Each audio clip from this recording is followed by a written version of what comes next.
Alrighty. I had a bit of an incident this morning, about 4:40. You probably get to see that on the dash cam. I just about hit two roos. That was, yeah, you learn how to find the brakes real quick, put it like that. Anyway, I drove the van up yesterday because I had to get this tabletop, and it's been sitting there for ages, and they were supposed to ask me if I wanted it, but then they never sort of went and asked me. So late last year before Christmas they told me, oh, that was supposed to be for you, and it's been sitting there for months. So anyway, I measured it and I realised there's no way I could get it in this wagon, so I was going to have to bring the van up. So anyway, I got the van and brought that up, and yeah, thankfully it was only MDF. It was a lot lighter than I thought, because there's only MDF with like this fake wood grain laminate stuff on it. And they had that little hole that you have for computer cables that you have on office desks. Lovely looking table, fantastic looking. Anyway, I got this bit of temporary strapping. We get this strapping, a lot of you know the plastic strapping. Quite a few of you probably know the steel strapping. Well, there's this other stuff that's like a fabric strapping. And some of our customers, when they send our stuff back after they've finished hiring it, just to keep it as a solid pack so it's easy to unload and you know, easy to get on the truck and all that, they sort of strap it up, and some of them use steel strap, but one of them or two of them use like a fabric strap. So we got piles of stuff sitting around work, because I used to keep it all hoarded up in case we needed some rope or whatever. You just use this in place. And we've thrown a lot out, so I got some of that, because we've still got a bunch of it, and put that to the bottom of one of the back seats, and then through the hole for the computer cabling, and it stayed up the whole way, and it didn't move around or anything like that. It was quite good, actually. But it's very different to drive. It's very stiff suspension in it, and I sort of suspect that's because you could probably put in, like, you know, it's a 7-seater, so you can carry like 750 kilos of people, probably more, but that's like 3/4 of a ton worth of people, so they've sort of made the suspension a bit stiffer for that. Now, sort of interesting in a way, the suspension setup in this thing, you'd assume, like, it's front wheel drive, and you'd assume with the back wheels, they're just trailing wheels with brakes on them, and that's it. And you think, well, they'll be independent. Actually, they've got this bit of pipe with the curve on either side that actually joins the two wheels. Bit strange, isn't it? But because it's front wheel drive, the front suspension is independent. So it's got, instead of being like independent rear suspension like my sedan had, the Fairlane, with rear wheel drive, it's got fixed rear suspension and, or, you know, both sides joined together so they're not independent, and it's got independent front suspension with front wheel drive. But anyway, it was sort of intriguing the way it reacts to going past a big rig. Now, with this wagon that I'm driving up today, that I usually drive up, you know, the one I bought off my father, that doesn't have a very good reaction at all to big rigs. You go past the back of the trailer and you feel a bit of wind buffeting, and especially if you're behind the thing, you feel wind buffeting.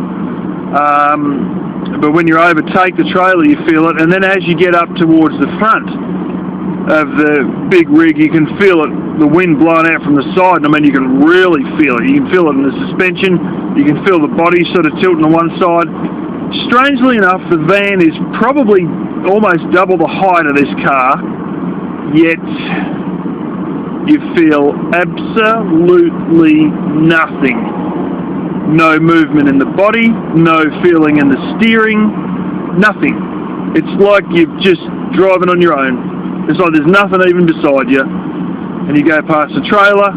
I had one to the left of me on the freeway, and I went past the back of him, and I had another one in front of me. So I got one beside me, one in front of me, and the one in front of me goes, past the one to the left of me, because we drive on the left side of the road here, but it's a triple lane freeway. And as we go past the back of his trailer, we don't feel a damn thing. And then we keep going, and we go past the front of that big rig to the left of us, nothing. Then the guy in front of me pulls into the left lane in front of the other big rig, and I feel nothing going past his trailer and nothing going past the front of him. Absolutely nothing. I was absolutely shocked. Like, it just boggles the mind. The thing's double the damn height. You must get more wind buffeting. No, double the height and get absolutely zero wind buffeting. And that may well be because of this independent front suspension, but it's very different to drive. It's not too bad in terms of zippiness and stuff like that. Like it's not exactly 4 litre, I'll put it like that. But it actually performs fairly well in peak hour traffic. And a lot of the driving I've done, it's just been freeway driving. I've never actually really been in heavy stop-start traffic. I've never really been in traffic where we're sort of inching along slowly, or sort of like, lights where you take off from one set of lights, get to another set, take off from another set, get to another set. None of that sort of stuff. And for the first time yesterday, I was in that sort of real stop-start traffic and that sort of inching along sort of traffic. And I tell you what, I'm so glad I got an automatic. Oh man. Especially when you're inching along, going up a friggin' on-ramp or something like that. Like, you're going upwards, like up a, climbing up an overpass or something like that. It's very good to have an automatic. But even in the stop-start traffic of traffic lights and all that, it performed fairly well, actually, better than I sort of expected. Not as good as a 4 litre, but then again, you're not running that bigger an engine sort of thing. But it is higher RPMs, but that's just a sort of a V6 thing, I think. But, fucking idiot, big rig here trying to fucking chop me off by the look. Fucking idiot. Anyway. Yeah, so she won't be too bad driving through the capital, it lags a little bit behind this machine, but in all honesty, like, it's not actually that bad at all, it fairly runs alright anyway, so, just not quite the power that I'm used to, but it probably, like, honestly, it's probably at least 70%, maybe, more, maybe nearly 80% the power that I'm used to anyway, so it's not that big a deal, it's not that you're going to be dragging behind everybody else, so often enough though, you sort of, particularly as you start to go up hills and you're on like a freeway run or like a 60 mile an hour type run, I tend to get in the left lane because you sort of, she doesn't sort of fly up the hill quite the same, but yeah, aside from that, I'm pretty impressed with its traffic abilities and all that, and it was barely believable going past these big rigs and there's just absolutely no wind buffeting, nothing. You're just as flat as like a calm lake driving along in this thing, 62.5 miles an hour. Maybe more, 64 miles an hour, and you're just gliding along, Unbelievable. I really thought it'd have a lot of wind buffeting, but, man. So anyway, we'll see in due course how much the fuel isn't too bad, but you know, I've only gone through 3/4 of a tank on it. I've put in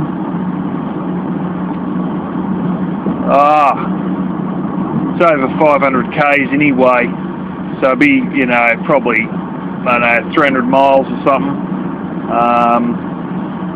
at least. And yeah, I think fuel-wise, like just driving up and down to work every day, what I rip through,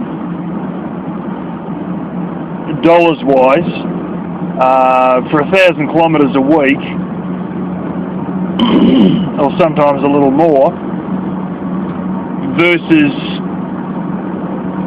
driving this thing back home twice a week, you know, midweek once, and then on the weekend. I really think, you know, we're going to be just about the same cost anyway, even though propane's, you know, for the distance about half the cost, and sometimes slightly less than half the cost. You know, we're probably going to be pretty similar cost anyway. You know, it might be an extra $10 a week over or something, but aside from that, you know, I don't think it's actually going to cost any more anyway, which is good. You know, if I get more sleep and make all this change, I get more sleep, but don't take any more fuel costs, well, hell, you know, what, you know, like financially, aside from the cost of the actual vehicle itself, which, you know, is, as I add all these things in, is sort of, and I get all these extra fix-ups and stuff, is sort of, you know, of course, it's not cheap, you know, $4,000 initial cost, but then, you know, just the toilet and the fridge, well, there's like more or less another $1,000 or close to, you know, and then, you know, some of the fix-ups and stuff are going to be a few dollars. Getting an inverter put in it needs a bit of electrical stuff, like putting the inverter in. I want to get a trailer plug on the back, blah, blah. I'm not too certain if I'm even going to get it tinted anymore, but I definitely do want a tow hitch. And like, there's a one you can get that's like a grate. It almost reminds me of steps where you go up the side of something tall, some industrial thing. They've got these sort of like a grate steps. You can get that sort of shit for the back of your vehicle with a tow hitch. So I want to get that, you know, for sort of mounting shower stuff on or whatever. I've got a bit of an idea of how I'm going to do it. And I may put a reversing camera on there. I don't know. We'll see. But there's a lot of bits and bobs. But, you know, these are like initial upfront costs. Plus you're going to have the cost of registration, you know, and maintenance costs like tyres and oil changes and stuff like that. Besides from all that, you know, which are things that you would have with any other vehicle, fuel costs, you know, I'm probably not going to be outrunning a great deal more, if not being the same as what I was anyway. So essentially it's almost just like having insurance and number plates on a second vehicle, and that, really speaking, is going to be the only ongoing costs past obviously the initial, you know, buying, setup, you know, servicing, maintenance, random fix-ups and additions that you have as one sort of initial cost when you're first getting the van set up. So yeah, you know, financially it's probably not going to be a great deal more than just a great heap of initial setup cost. So yeah, this is